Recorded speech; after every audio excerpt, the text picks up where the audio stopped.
guys, my name is Kleah. And my name is Noah. We learned how to solve a Rubik's Cube from our teacher, Mr. Manikanta. And here is a video of how we solve it. We have regular 3x3 Rubik's Cubes that we bought from a store nearby. We're going to start our timer now. 3, 2, 1, instruction.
I got 55 seconds. I got 56 seconds.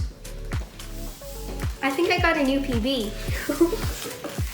We're waiting for a shipment of new speed cubes for a 3x3, a Pyramix, and a 2x2. We're going to make a new video on how we solve those new cubes when we learn from our new class. See you later. So now the students who have solved, they are from Philippines and they have learned to solve the cubes in just 2 days. Like in 2 classes they have learned. On an average, the normal students take like 4 to 5 days to 4 to 5 classes to learn the cube, but these students are the best as of now, as of date. They just learned in 2 classes. So even if you want to learn, you can contact me through with the help of this Instagram and you can join for the classes. Thanks for watching. Bye.